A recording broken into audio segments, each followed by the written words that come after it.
नमस्कार मित्रों, मैं Anil Kumar Seth, astrology, vastu and numerology expert. सूर्य अपना राशि परिवर्तन करने जा रहा है। सूर्य सिंह राशि छोड़ते हुए कन्या राशि में प्रवेश करेगा 17 सितंबर 2024 को। और जब भी सूर्य राशि परिवर्तन करता है उस दिन संक्रांति मनाई जाती है और 30 दिन का टोटल सूर्य ट्रांजिट लेता है एक राशि में, यानी कि 1 डिग्री रोज सूर्य का ट्रांजिट होता है। सूर्य कन्या राशि में जैसे प्रवेश करेगा वहाँ पर ऑलरेडी शुक्र भी बैठा हुआ है, केतु भी बैठा हुआ है, क्योंकि शुक्र उस समय 29 डिग्री का होगा, केतु 12 डिग्री का होगा। और केतु और सूर्य की आपस में युति होने जा रही है, राहु के सामने होगा। राहु के सामने सूर्य अच्छा नहीं माना जाता है। सूर्य किन किन कारतत्वों का ग्रह होता है? एक तो आपकी हड्डियों का ग्रह होता है, आपकी आँखों का ग्रह होता है, आपके पिता का सरकारी काम एडमिनिस्ट्रेशन वर्क हो गया। और सूर्य का लिंक आपके मान प्रतिष्ठा से भी है, पद से भी है। तो केतु के साथ जब सूर्य की युति होती है तो केतु सूर्य को और बल दे देता है, लेकिन दृष्टि जो राहु की सूर्य पर पड़ेगी तो ग्रहण योग का भी निर्माण साथ में कर रही है। तो कई राशियों के लिए कुछ कठिन टाइम भी ये चल सकता है। अगर राशि वाइज अगर बात करें तो जैसे मेष राशि की बात करते हैं तो सूर्य पंचम भाव का लॉर्ड है। 5th हाउस का लॉर्ड जब सूर्य अपने कन्या राशि में केतु के साथ युति करेगा, क्योंकि शुक्र तो निकल जाएगा अगले दिन 18 तारीख को, केतु के साथ इसकी युति होगी। और केतु के ऊपर से सूर्य जब निकलेगा तो हेल्थ में प्रॉब्लम ये खड़ी कर देता है। तो मेष राशि का जो छठे घर में ये सूर्य और केतु की युति आपके अपनी हेल्थ के लिए अच्छा नहीं है, क्योंकि पंचम भाव का लॉर्ड है। आपके बच्चों की संतान की हेल्थ के लिए आपके लिए टफ टाइम रह सकता है, बहुत दौड़ भाग आपकी रह सकती है। उनके शरीर में कोई ना कोई रोग, फीवर, ये सब चीज़ें आपको देखने को मिलेगी और आपका मानसिक तनाव भी बढ़ेगा। सूर्य आपके लिए एक चीज़ अच्छी लेके आ रहा है। छठे भाव में सूर्य जब गोचर करता है तो बीमारियों को, आपकी अपनी बीमारियों को दूर करने के लिए आप जो डॉक्टर से एडवाइस लेते हो वो आपको दवाई आपको अच्छी मिलती है और आपके शरीर पर लगती है। और सूर्य क्योंकि पंचम भाव का भी लॉर्ड है, अपने भाव से दूसरे भाव पर जा रहा है, तो कोई भी प्लेनेट अपने अगले भाव में हो तो उसका लाभ होता है। यानी कि पंचम भाव जो कि जैसे संतान की पढ़ाई के ऊपर, आप अपनी जॉब के ऊपर पूरा फोकस रखने वाले हैं, जैसे बॉस आपके काम का एप्रिसिएशन करेगा, आपको काम में काफ़ी दिमाग लगेगा, क्योंकि लेकिन साथ ही सूर्य के ऊपर राहु की दृष्टि होने से आपको बहुत चैलेंज भी साथ में फेस करने पड़ सकते हैं। अचानक से कोई खर्चा आपका निकल सकता है, क्योंकि 12वें घर से राहु का संचार हो रहा है। इसके लिए आपको उपाय क्या करना है? सूर्य देव की उपासना करनी है और सूर्य को रोज जल देना है। अगली राशि है वृषभ राशि। देखिए, वृषभ राशि का सूर्य जो है केतु का पंचम भाव से ट्रांजिट होना और शुक्र यहाँ पर नीच का होना, शुक्र का तो ट्रांजिट खत्म हो जाएगा, लेकिन सूर्य और केतु की युति जरूर दूसरे भाव में होगी। अब देखिए, वृषभ राशि की बात करें तो पंचम भाव में ये जो योग बनेगा, हालांकि ये चौथे भाव का लॉर्ड केंद्र प्रति सूर्य जो है आपके 5th हाउस में केंद्र और त्रिकोण का राजयोग भी उत्पन्न कर रहा है। जैसे भूमि प्रॉपर्टी से धन लाभ, पिता से धन लाभ, पिता की प्रॉपर्टी से लाभ मिलना। और पंचम भाव में केतु और सूर्य धार्मिक एक्टिविटीज़, कोई यंत्र मंत्र तंत्र विद्या नियमित बोलना, गायत्री मंत्र का पाठ करना। यानी कि पंचम भाव में जब केतु होता है तो अंदर से बंदे को धार्मिक बना देता है। और सूर्य का साथ में मिलन हो तो जैसे हवन वगैरह जो करते हैं वो केतु और सूर्य की युति हो तो वो हवन का लिंक भी इससे माना जाता है, क्योंकि अग्नि को और बढ़ा देता है केतु। पेट में थोड़ी सी अग्नि आपकी बढ़ सकती है, डाइजेशन में प्रॉब्लम रह सकती है, क्योंकि अग्नि तत्व चीज़ें बढ़ने वाली है। हालांकि 6 नंबर की राशि जो होती है वो पृथ्वी तत्व राशि होती है। पृथ्वी तत्व राशि जैसे घर में कोई सडन रिपेयर का काम आ जाना है या आपने कोई रेंट पे मकान दिया है उस पर कुछ रिपेयरिंग करना, ये सब चीज़ें आपको देखनी पड़े। देखिए ये लाभ के लिए तो बहुत अच्छे ग्रह हैं। राहु ये 11th हाउस में पंचम भाव को देख रहा है, पंचम भाव 11वें घर को देख रहा है। धन लाभ के लिए तो बहुत अच्छे हैं आपके लिए। चौथे घर से रिलेटेड भी चीज़ों में आपका विस्तार हो रहा है। अगली राशि जो है वो है मिथुन राशि।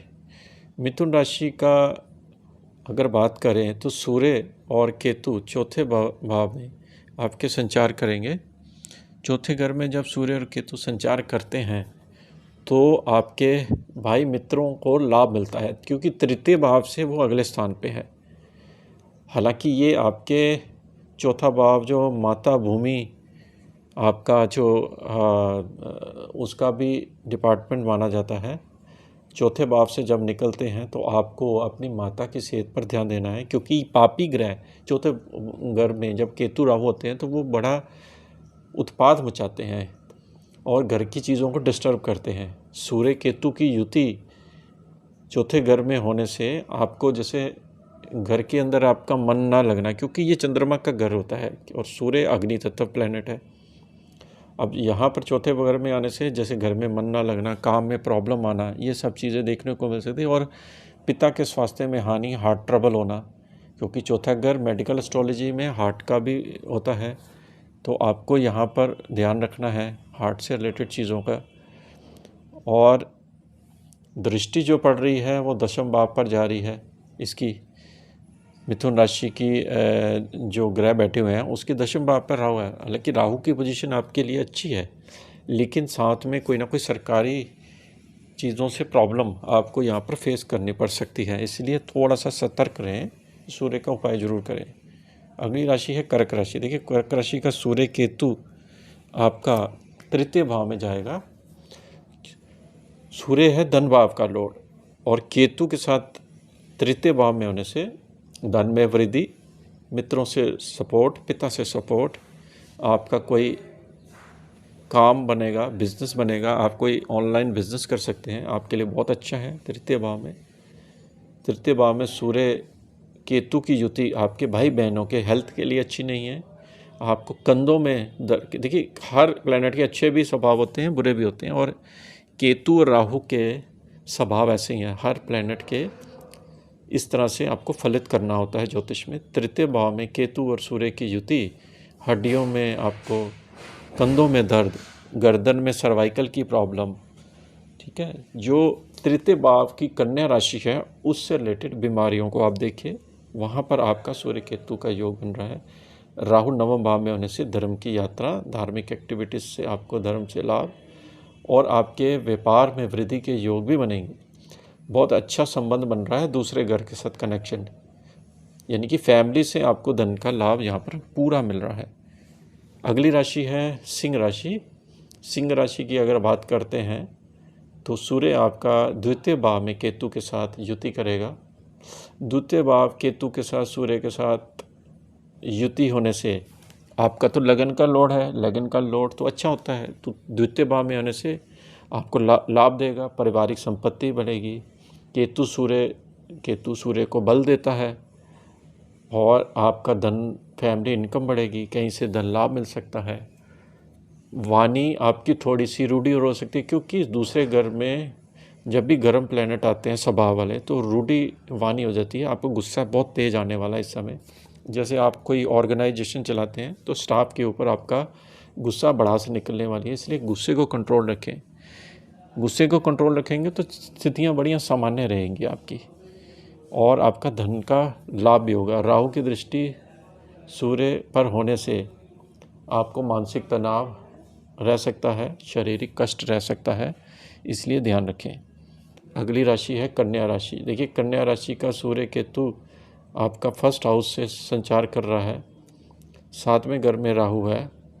देखिए फर्स्ट हाउस में सूर्य केतु होने से आपका 12वें घर का लॉर्ड सूर्य के फर्स्ट हाउस में होने से आपको आँखों में प्रॉब्लम, आँखों में पानी निकल रहे हैं, आँखों में कोई समस्या आ जाना, 12वें घर से रिलेटेड चीज़ों में नुकसान, क्योंकि 12वें घर का तो नुकसान होता ही है जब भी दशा आती है या गोचर में प्लैनेट का ट्रांजिट होता है। सिर दर्द, आँखों में प्रॉब्लम, माइग्रेन, ये सब चीज़ें देखने को मिलेंगे। सूर्य के एट्रीब्यूट्स आपको देखने को मिलेंगे। हड्डियों में दर्द, हॉस्पिटलाइजेशंस, ये सब चीज़ें आपको यहाँ पर देखने को मिलेंगी। इसलिए बड़ा सतर्क रहना है, क्योंकि ये 12वें घर का कनेक्शन एक नंबर के साथ बन रहा है। सडन खर्चे आएंगे। राहु 7वें भाव में, पति पत्नी के साथ आपस में मतभेद उत्पन्न होगा। ये आपको यहाँ पर बहुत सतर्क होकर चलना है। उसके लिए सूर्य देव की उपासना करें तो आपके लिए अच्छा है। अगली राशि है तुला राशि। देखिए, तुला राशि का सूर्य केतु 12वें घर में बन रहा है, ये भी अच्छा नहीं है आपका। अब तुला राशि का सूर्य 11वें घर का लॉर्ड है, तो लाभ का लॉर्ड चला गया 12वें में, नुकसान में चला गया। 11वें घर का लॉर्ड जब नुकसान में 12वें घर में जाता है तो आपके सडन खर्चे आते हैं, आपको लेफ्ट आइज़ में प्रॉब्लम आती है, कोई सरकारी खर्चा आ जाता है, सरकारी पेनल्टी लगती है, सरकारी चीज़ों से नुकसान होगा। छठे घर पर होने से दृष्टि, आपको रोग में आपकी वृद्धि होगी, रोग आपको तंग करेगा, इसीलिए थोड़ा सतर्क रहें। हालांकि ये धर्म की यात्रा के लिए बहुत अच्छे ग्रह है। अगर आप इसको लिंक करेंगे भगवान के प्रति तो इनका मेलेफिक इफेक्ट कम हो जाता है। आप किसी गुरुद्वारे जाएं, मंदिर जाएं, भगवान की आराधना करें तो 12वें घर का नेगेटिव इफेक्ट खत्म हो जाता है। मेडिटेशन करें। अगली राशि है वृश्चिक राशि। देखिए, वृश्चिक राशि का सूर्य केतु 11वें घर से संचार करेगा। आपके लिए तो बहुत अच्छा है, बहुत अच्छे धन लाभ लेके आ रहा है। व्यापार में सडन धन की वृद्धि होगी। 5वें भाव में राहु आपका संचार करेगा। केतु और सूर्य आपके 5वें भाव को देखेगा। पेट से रिलेटेड प्रॉब्लम, गैस्ट्रिक ट्रबल, आपको व्यापार से लाभ होगा, आपके काम में तरक्की मिलेगी, धन के मार्ग खुलेंगे, मल्टीपल चीज़ों से लाभ होगा। आपके लिए तो सोने पे सुहागा हो रहा है। वृश्चिक राशि वालों के लिए बहुत अच्छे व्यापार के योग बना रहा है। सरकारी चीज़ों से लाभ मिलेगा, मान प्रतिष्ठा मिलेगी और धन लाभ आपका होगा। अगली राशि है धनु राशि। देखिए, धनु राशि का सूर्य केतु 10वें भाव से संचार करेंगे। राहु 4थे भाव में है। सूर्य केतु जब 10वें भाव में होते हैं तो आपके व्यापार में वृद्धि के योग बनते हैं, मान प्रतिष्ठा मिलती है, सरकार से आपको एप्रिसिएशन मिलेगी, लाभ मिलेगा। राहु 4थे घर में हो तो आपकी सूर्य क्योंकि 4थे घर को देखेगा तो प्रॉपर्टी से रिलेटेड कोई विवाद चल रहा था वो दूर हो जाएगा और आपके जीवन में एक नई ऊर्जा का संचार होगा। धनु राशि के लिए 10वें भाव में आपके व्यापार में, मान प्रतिष्ठा में, काम में इज्जत, आपको नए काम की उत्पत्ति, बहुत से एप्रिसिएशन आपको यहाँ पर देखने को मिलेगा। अगली राशि है मकर राशि। देखिए, मकर राशि की अगर बात करें तो आपका ये सूर्य केतु 9वें भाव से संचार करेंगे। लंबी दूरी की यात्रा, पिता के स्वास्थ्य में हानि और तृतीय भाव से रिलेटेड चीज़ों में आपको प्रॉब्लम आ सकती है। आपके हेल्थ में आपको तृतीय भाव और 9वें भाव दोनों का संचार अच्छा नहीं है। यहाँ पर एक तो 8वें घर का लोड, पीड़ा का घर का लोड 9वें भाव में जाना, पिता के स्वास्थ्य में हानि, पिता के स्वास्थ्य में नुकसान होना, ये सब चीज़ें आपको देखने को मिलेंगी, इसलिए थोड़ा सा ध्यान रखें। अगली राशि है कुंभ राशि। कुंभ राशि का सूर्य जो है वो आपके 8वें भाव में केतु के साथ संचार करेगा। राहु की दृष्टि पड़ेगी 8वें भाव में। शुक्र केतु की 8वें भाव में दृष्टि होने से या कंजंक्शन होने से आपको अपनी हेल्थ पे ध्यान देना है। ये 7वें भाव का लॉर्ड 8वें भाव में होने से आपके पति की हेल्थ डिस्टर्ब रह सकती है और आप अपने लाइफ पार्टनर की हेल्थ पर ध्यान दें। उनके पिताजी की हेल्थ, फादर इन लॉ की हेल्थ ख़राब हो सकती है। दूसरे घर पर इन ग्रहों की दृष्टि होने से आपका कहीं ना कहीं सडन खर्चा परिवार की तरफ आ सकता है, इसलिए सतर्क रहें। अगली राशि है मीन राशि। देखिए, मीन राशि की अगर बात करते हैं तो आपका 7वें भाव में सूर्य केतु का जो योग बना हुआ है वो आपके दैनिक रूटीन कार्य क्षेत्र में कोई नया चैलेंज लेके आएगा। 6ठे भाव का लॉर्ड यानी कि आपके शत्रु आपके खिलाफ षड्यंत्र कर सकते हैं, जॉब में प्रॉब्लम खड़ी कर सकते हैं।